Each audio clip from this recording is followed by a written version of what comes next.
Hi, just a few seconds of silence. Welcome back to Now TV Canada, and I am just a YouTube channel. I'm your host. So, I wasn't feeling so well after this recent updates on what's happened in the new year here in Canada, around the years of my life that have been dedicated to all of this ongoing investigative work and collecting names, dates, places, and actually taking the time to go and travel through those places at my expense on my time to witness firsthand the lives of people there and the dangers. Uh, and well, I just had to take time to breathe and reflect because of how much of that magnitude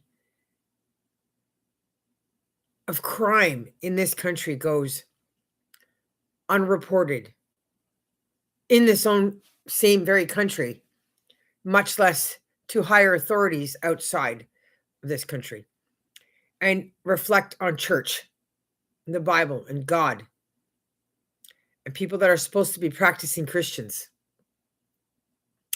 and then connect the history of the studies I've done to the reality of the devil never liking people leaving his enslavement and his policies and his world of domination and control and the way he likes to do things. And it leads me back to colonialism and the entire excuse behind that whole let's try to heal, get well thing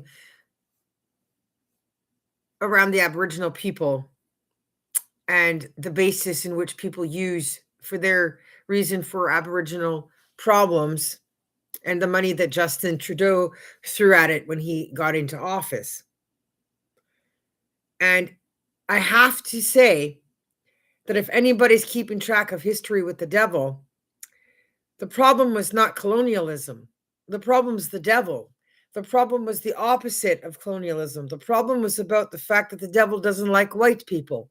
If you've read your Bible historically, he doesn't like anything that's different than him. He doesn't like Gentiles. He doesn't like Samaritans. He doesn't like people like me.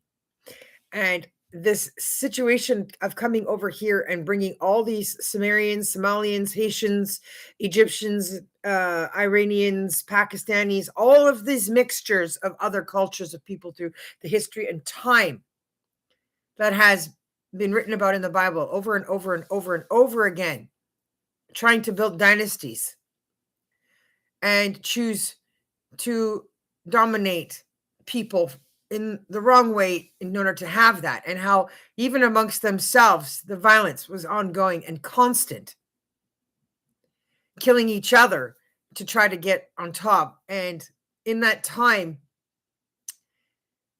they're very short-lived, and the dynasties fall again and again and again because everybody's failing to understand what I taught in the first lesson, where I was saying it's a no-go for the Mummy 4 from the Old Testament manual about the divided kingdoms, because nobody listened to God in the first place, about the set of rules he said you need to follow if you're going to have leaders over you.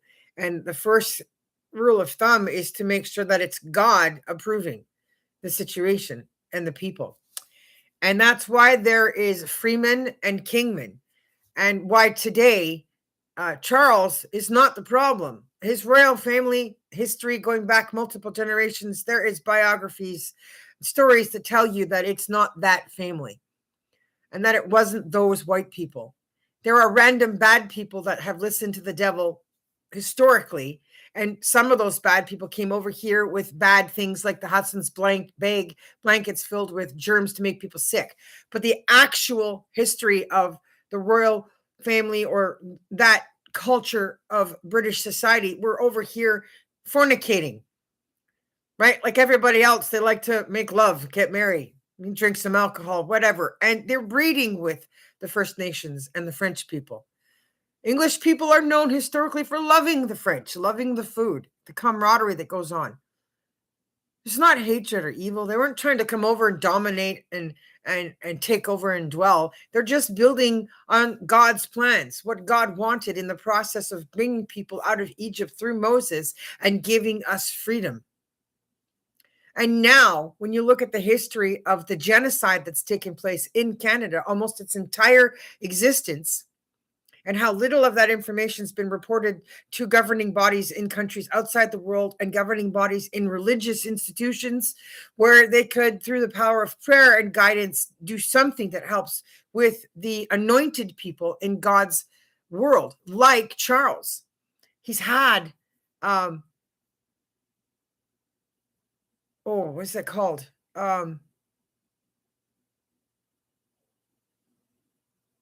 I can't think of the name of it. But the point is, he's had his ordination,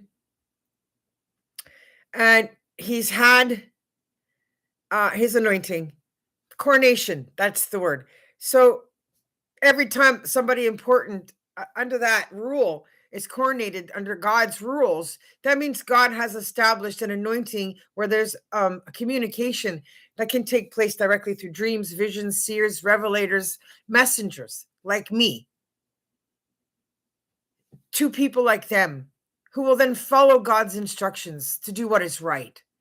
Now, Charles has already spoken to everybody and said in his talk, don't worry, right? I know how bad it might look or seem, but it's going to be all right. And with people like me in the world, he's right. It's going to be all right, right? Because God is really there, and God did make promises about a developing world that he does plan to give.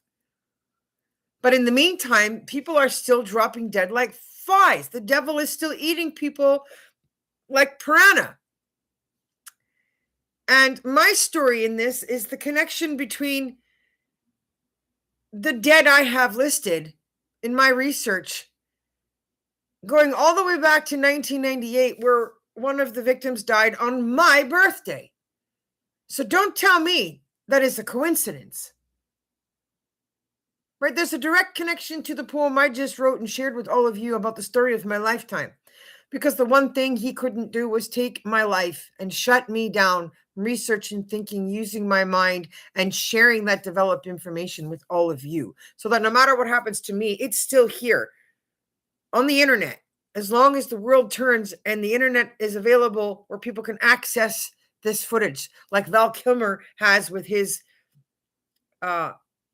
unit, his rental unit full of a lifetime of material he's collected since he had handheld cameras. And in the January murders in Montreal and the surrounding area, in the first month, 5 murders. The first one on January 1st. And I'm pretty sure that culture is actually one of his own. And he will use his own to continue his plan. And then today, they just showed in the news a bunch of Haitian people coming to the Canadian border. No, you can't keep bringing people over here that are going to keep breeding and sleeping with the developing world in his head. The domination of a time in the world that God had already pulled the plug on in the Bible when he pulled out of Solomon's world. There was no more benefit, spiritual blessing. There was no connection or guidance. God was done. And God's reestablished a lot of things since then. And the evidence is all around.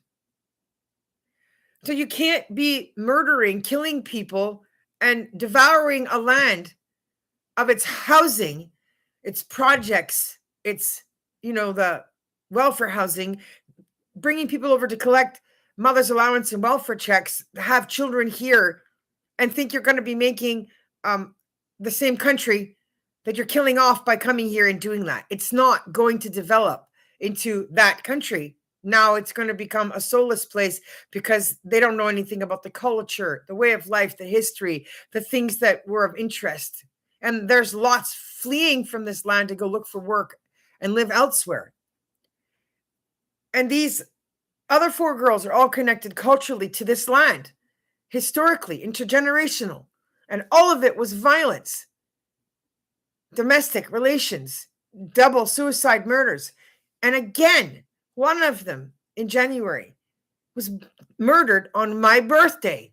So from the beginning in 1998 until January 18th of 2026, that is now 2 women that died on my birthday.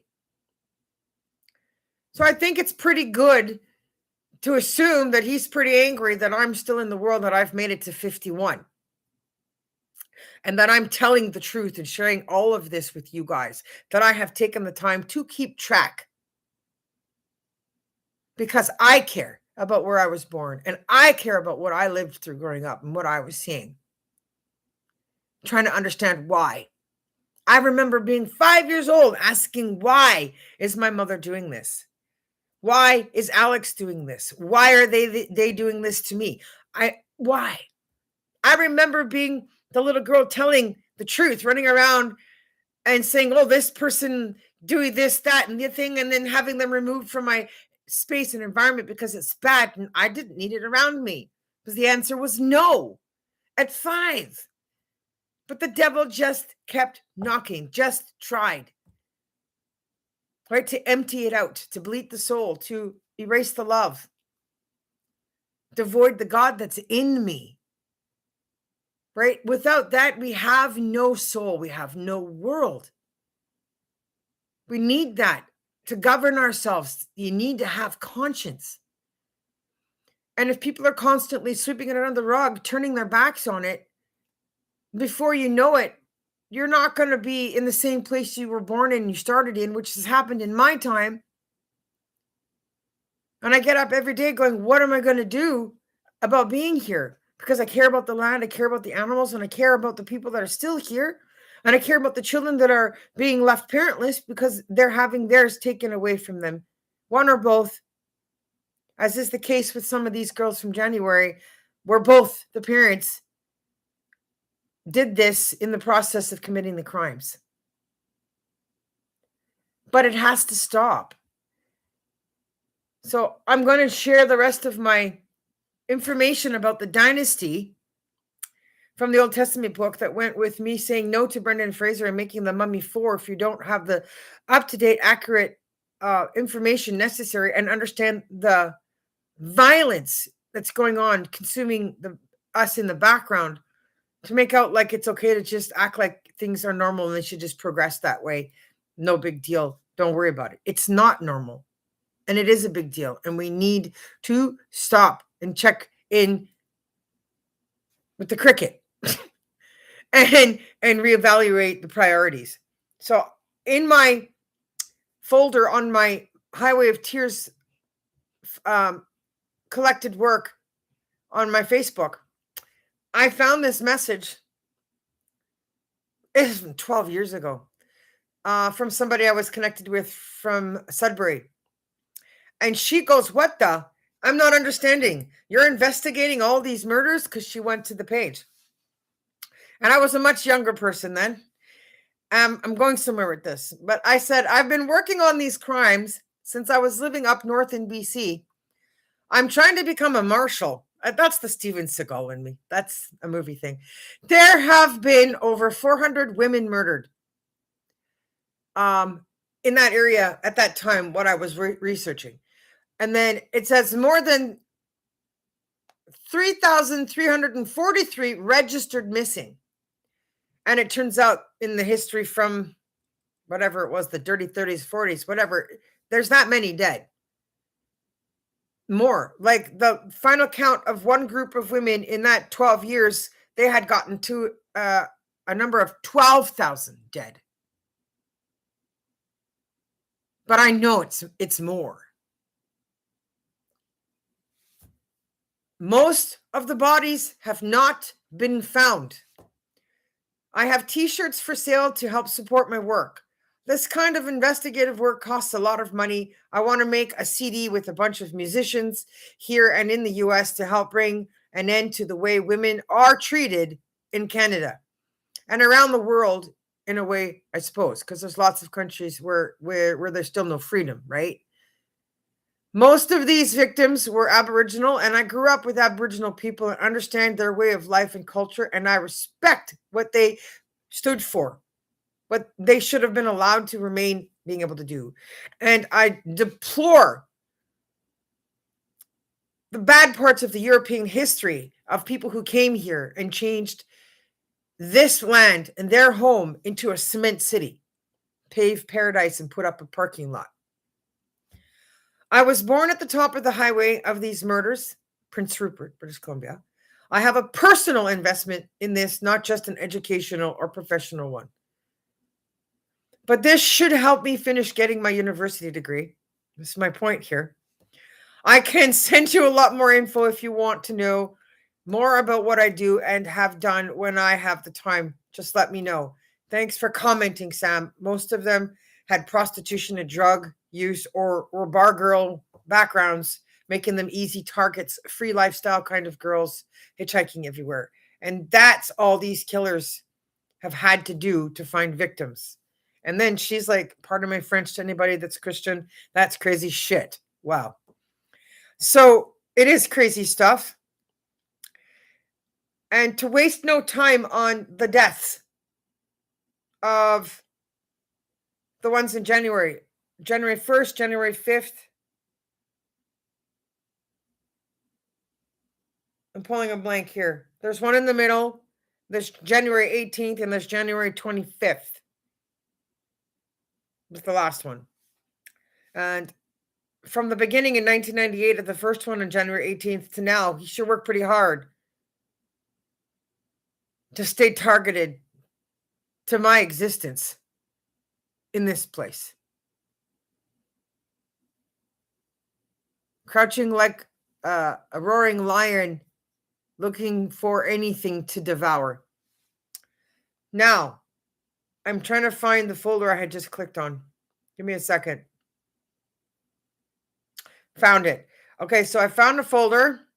This is an old Vancouver Sun article that listed just some of the thousands of dead and missing from my folder. I don't have time to go through the full list. I have a big document that I've just freshly downloaded in PDF. Some of the names will be the same in this list, but this is shorter and I can share this with you guys. A 2001 Vancouver Sun article listing the missing since 1980 in BC. There have been 40 unsolved murders of women who either worked in the sex trade or were vulnerable to predators because they used drugs, lived on the street, hitched rides with strangers, or earned their living as exotic dancers. These are the open files. Squamish, October 29th, 1985. Rachel, I can't see. I have a line in my Pixel phone. If anybody wants to give me a free Google line, I would love that. Turley, yes. Rachel Turley, she was 20. Turley's body was found in a wooded area near Squamish. She had been sexually assaulted, beaten, and strangled.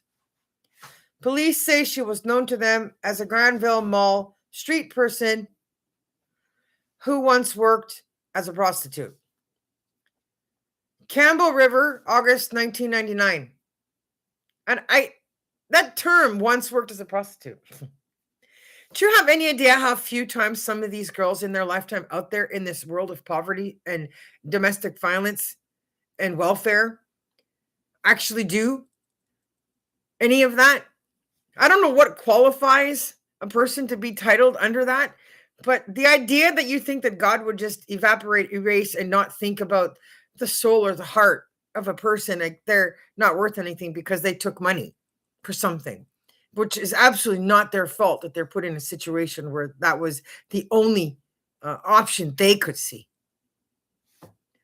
That word is terrible and it ruins lives. Campbell River, October 99, Laura Lee Banman, 23. Banman, who worked in the sex trade, was last seen in Nanaimo in the middle of August. Two people picking ferns on an overgrown logging road north of Campbell River discovered Banman's skeletal remains the following May. Shawnigan Lake, June 8th, 1991, Melissa Maureen Nicholson, 17. Nicholson, who worked as a prostitute in Victoria, was last seen getting into a pickup truck at the corner of Gordon and Courtney. Her body was found beside a gravel road south of Shawnigan Lake, December 2nd, 2000. So she went from 91 to 2000 before her remains were discovered. So that's it. So we're just diabolical throwaways, right? We're gutter. We're just not worth anything. We're refuse. So it's okay to just designate us as uh, victims that can be served to the devil's history of idolatry, like actual human sacrifice. No, it's not okay. Carla Slots, 29. Slots, who was addicted to drugs and worked in Victoria's sex trade, was found murdered on a logging road in a remote area of Shawnigan Lake. She had been beaten to death. The amount of hatred and rage that it takes to constantly do this. Exhausting me just reading all of this stuff with you guys. Burns Lake, July 1994. Roxanne Tierra, 15. Tierra, who worked as a prostitute in Prince George, disappeared the July long weekend. Her body was found August 17th in the bush along Highway 16, 6 kilometers east of Burns Lake. Prince George, December 9th, 1994. Elisa Germain, 15. 3 teenage boys found Germain's dead remains. Multiple stab wounds behind an elementary school in Prince George. She had worked as a prostitute, but friends claimed she'd stopped before her death. Kamloops, May 1881. Maureen Elizabeth Mossy, 33. Mossy's battered body was found beside a road near Kamloops. Mossy was found from Edson, I guess Alberta, was hitchhiking between Salmon Arm and Kamloops. Pemberton, April 1997, Carrie Ann Gordon, 26. Gordon, who worked in Vancouver's sex trade, vanished in late April 1997. Her body was found on the shores of Little Lillooet Lake near Pemberton in the spring of 1998. That's a pretty far travel from the downtown east side. Lillooet. Oh, wow. Mission, August 1st, 1995. Victoria Yonker disappeared from Vancouver, where she worked as a prostitute. Her decomposed body was discovered in October beside a logging road in a remote area northeast of Mission. Police suspect her death is linked to the murders of Tracy Olajid and others. Saanich, June 4, 1990. Sherry Lynn Smith, 18, was working as a prostitute in Victoria at the time of her disappearance. Her decomposed body was found in a regional park in September.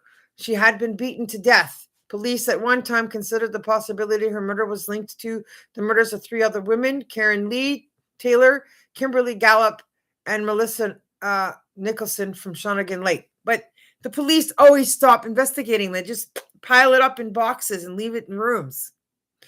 I'm just specifically mentioning the stuff from this article, but you have to understand the range of women that disappeared that are on the list that are dead and died. They're not all from the same category of life. I'm just saying that it's wrong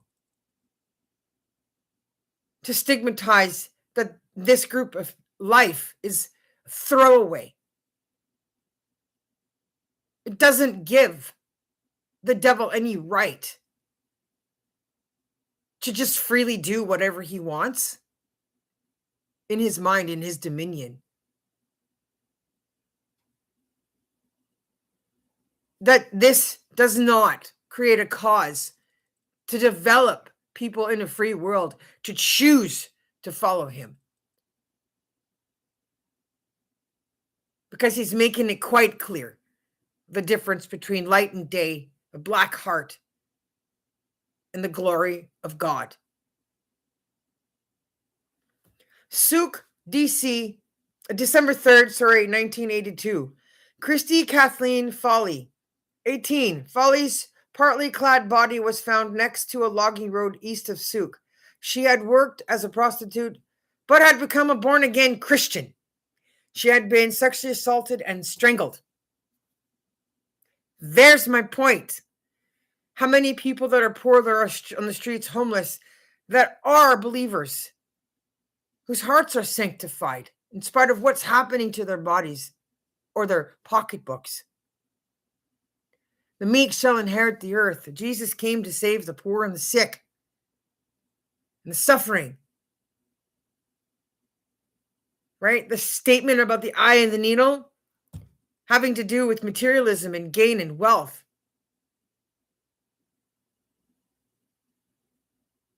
It doesn't make you more important, doesn't make you more worthy or higher up in God's plans. Victoria, November 1983. Donna Mitchell, 31. Mitchell, who worked as a prostitute, was found buried in a shallow grave in Beacon Hill Park. She had been missing since June, and police believe she was strangled. Police had a suspect who died before being charged. November 21st, 1990. Kimberly Gallup, 17. Gallup was working as a prostitute and was picked up by a man wearing a neon pink and green ski jacket. She was found at 4 a.m. in a room at the Colony Motor Inn. She had been strangled. Agassiz, August 10th, 1995.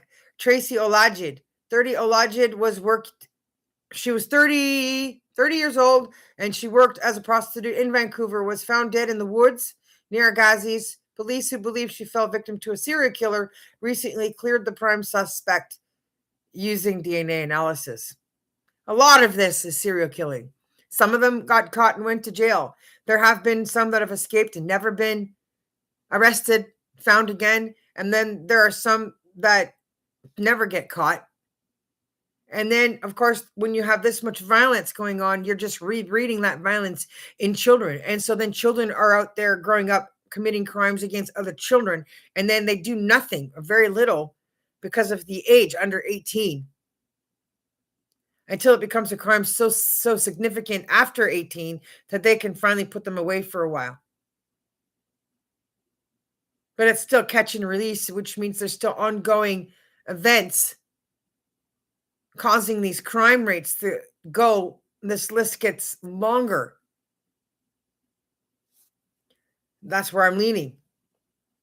August 29th, 1995, Tammy Lee Pipe, 24. Pipe's body was found just 8 kilometers from where Olajid's was discovered. Police believe they were killed by the same person. So close together? Kelowna, September 25th, 1994. Tina Louise Parr, 25. Parr's partially clad body was found in the Knox Mountain Park area. Police said she had worked as a prostitute. Vernon, June 8, 1997. Naomi Sky, 25, disappeared from her hometown of Vernon, and her remains were found near there in November. She used drugs but did not usually work in the sex trade. Police do not believe her murder is linked to others. Dawson Creek, July 17, 1990. Cindy Bark, 21. The Yukon woman was hitchhiking south along the Alaska Highway and was last seen in Prophet River on July 17. A week later, her body was found near the Kiskatuna Provincial Park, Lower Mainland.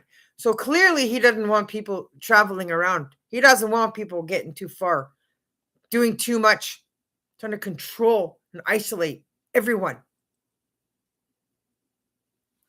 North Vancouver, December 28th, 1989. Bonnie Kate Whalen, 32. She worked the Mount Pleasant Stroll, was last seen alive in the 900 block East Broadway and reported missing a month later. Her remains were discovered near the Seymour River on April 2nd, 1990. July 1st, 1995, Mary Lidguri, who worked the streets near Maine and Hastings, disappeared in July. Her skeletal remains were found 2 years later on Mount Seymour in North Vancouver. Police suspect she may have fallen prey to the person who killed Tracy Olajid and others. Richmond, August 24, 1982, Heather Gloria Nelson, 19, Nelson's decomposed body was found in a bush area near number 5 road. A known prostitute with the street name Wanda. She worked the corner of Butte and Davie. That wasn't even actually a bad area of town. That's like down by the beaches. That's like Stanley Park, right? November 3rd, 1989, Umay Omar O'Brien, 34 O'Brien, who worked as a prostitute in Vancouver, was last seen shortly after midnight in the 1500 block, Powell Street. Her body was found the next day in a rain-filled ditch in Richmond. We don't have to wonder why there's so much rain in BC and why I'm so attached to my community. June 1st, 1997, Cassandra Laloni, Atoni, the mother of a 5-month-old baby, worked as a prostitute in the Main and Hastings area of Vancouver. Her charred body was found by a hiker in a remote area of Richmond.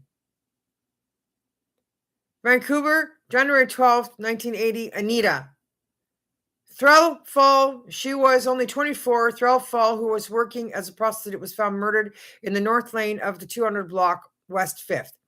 She had been strangled. February 21st, 1985, Linda Joyce Tatre, 18. Tatre, who was involved in drugs and the sex trade, was found in an underground parking lot in the 1400 block East Broadway. She was stabbed to death. April 3rd, 1988, Rose Minnie Peters, 28. Peters, who worked as a prostitute, was found strangled, beaten, and sexually assaulted in the 4900 block, St. Catharines. April 7th, 88, Marjorie Madeline Vidan, 41, a mother of 4 who worked as a prostitute near Main and Hastings. Vidan was stabbed numerous times in her apartment on East 7th. August 13, 88, Lisa Marie Gavin, 21, worked as a prostitute in Mount Pleasant, was beaten, sexually assaulted, and strangled. Her body was found in a lane behind 6400 block Night. September 11th, 1988, Connie Christensen, 27. Christensen, a prostitute, was found slain in her apartment on Kingsway. She was severely beaten and stabbed. September 30th, 1988, Glenna Marie Sowan, 25, a prostitute who used the street name Dusty. Sowan was found murdered in the south lane of 700 block West 24th Avenue. A mother of an infant. She had been beaten and strangled. October 7th, 1988, Tracy Lee Chartrand, 25, worked as a prostitute in Mount Pleasant, went missing in October 1988. Her skeletal remains were found the following spring in a shallow grave on the University Endowment lands. August 25th, 1990, Karen Lee Violet Taylor, 19. Taylor's body was found on a plastic sheet in the 3600 block of Pine Crescent in Shaughnessy. She had been strangled. Police at the time said there was no evidence she worked as a prostitute, but described her as having a free lifestyle. November 21st, 1991, Bernadine Standing Ready, 26, Standing Ready's body was found in an auto wrecking yard in the 700 block Cordova. Oh, I know where that is. She had been beaten to death. Police said she had a record for soliciting.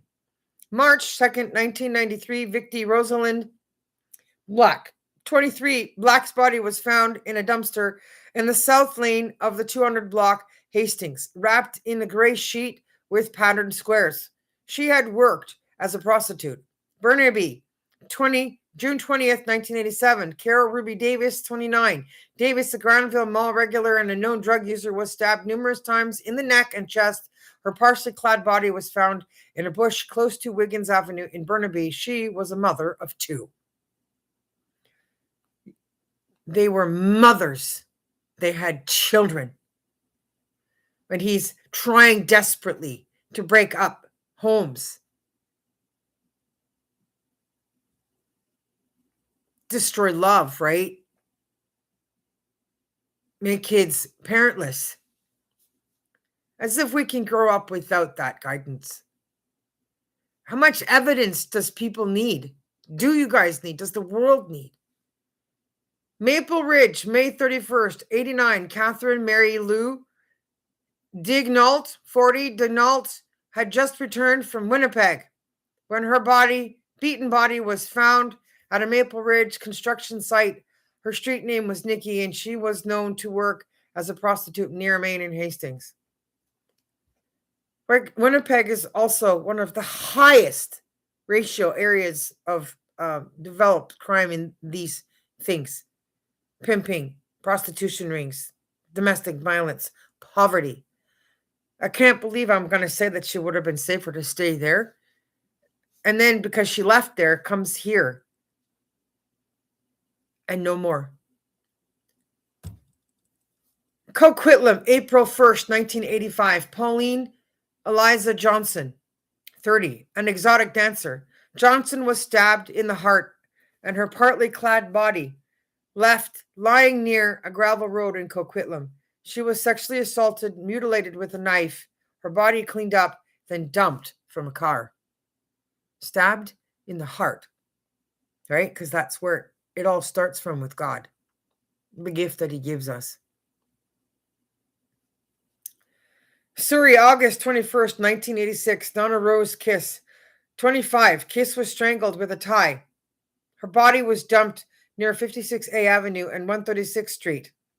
She had worked as a prostitute in Vancouver's West End until a soliciting conviction banned her from popular stroll. January 18th, 1998. Kelly Elizabeth Parsons, 30. Parsons, who worked as a prostitute, was last seen walking in the 13200 block of King George Highway. She was found unconscious in a pool of blood beside 133 3rd Street near 112 Avenue and died of head injuries. That's in Surrey, and I lived out there too. But that's it. 1994, I was 19. 95, 96, 97, 98. 20, 21, 22, 23. So I was just becoming a mom. My daughter was born like 1996. So I was living in a violent situation, bad marriage, which took me years to get out of. And I have lots of poetry that talks about that. But I was turned out to the streets. I was a runaway after my first novel was thrown away, when I started into the self-harming. And I was right out there in the thick of it, not knowing what was going on and trying to understand what was happening to me. And today that's led to me being able to share this with you guys. And so this is a dedicated list that was done by the Vancouver Sun. Primarily, these girls are all from the same category of impoverished lifestyles, but they were people first. It takes a lot of energy to dedicate yourself to trying to replace those lives with lives from other places where we're saying it's not okay, it's not welcome. It's okay to come here and get an education and take your education and then go somewhere else with it and develop the world and helping others in other areas. But genocide is not going to evolve us into a better world or society. Ending lives without cause for justifications that are not warranted in countries where laws are in place that tell you that what you practice isn't law in our land, and you can't come here and just get rid of our lives and extensions of us to try to develop your world with your laws in its place. Right? God, it stands to reason, is going to step in. And I will keep making these videos to help be a part of that. So that is not my specific list. Mine is a bigger document. But I want to go today to interlude and try to take some me time, because I'm having a rough time dealing with just those girls from January. Let's see if I can find the most recent one. I will end with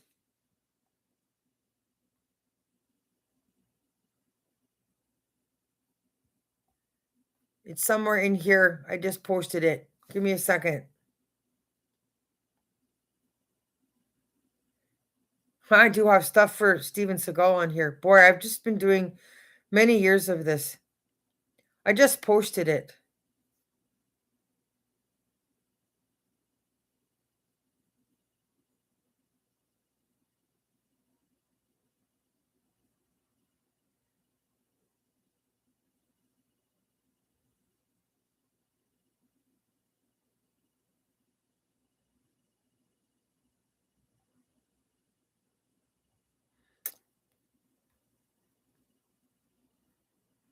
Okay.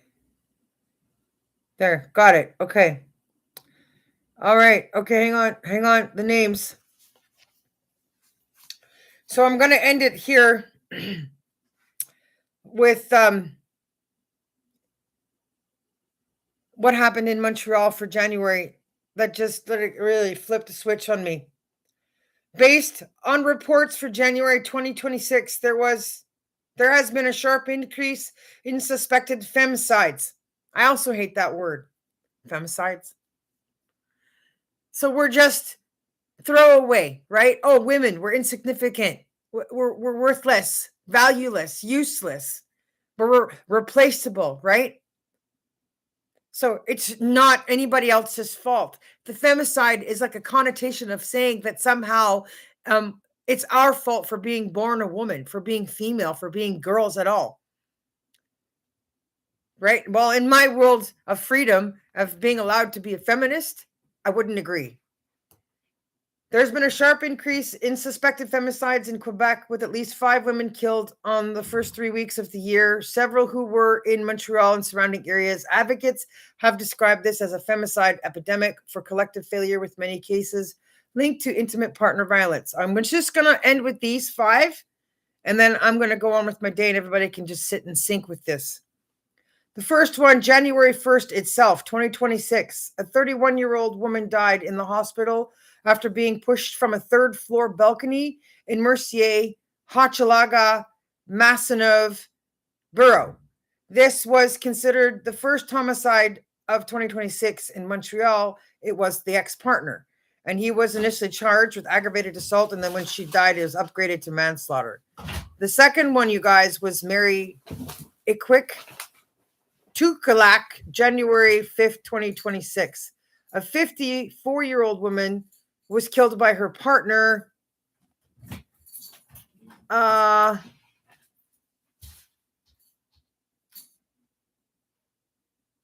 in a northern Quebec community in an apparent murder-suicide.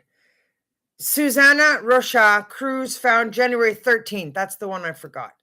Quebec City, 44-year-old woman reported missing on January 7th, was found dead in St. Lawrence River. Abraham Gonzalez Leon, 43, was charged with second-degree murder in her death.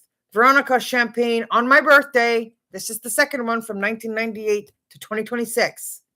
A 40-year-old woman was killed in a suspected domestic violence incident where her apartment was also set on fire.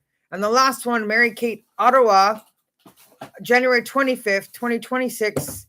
A 39-year-old mother was found dead alongside her ex-partner in the Atikamoa community of Manawan, in what police are investigating as a 5th suspected murder-suicide. So I won't get into the details of that. I have a bigger folder of stuff in my collection of work, but that is what was the straw that broke the camel's back that made me write the new poem. The answer was no, about my connecting lifestyle, history of information and experiences. So go to the descriptions and the information below, go through all that, sync that in, and stay tuned for more of the list of the names and the things I have to share in my reports to come. Thanks for watching. Peace out. Now TV Canada, signing off. I'm going to interlude. Afternoons to myself. Bye.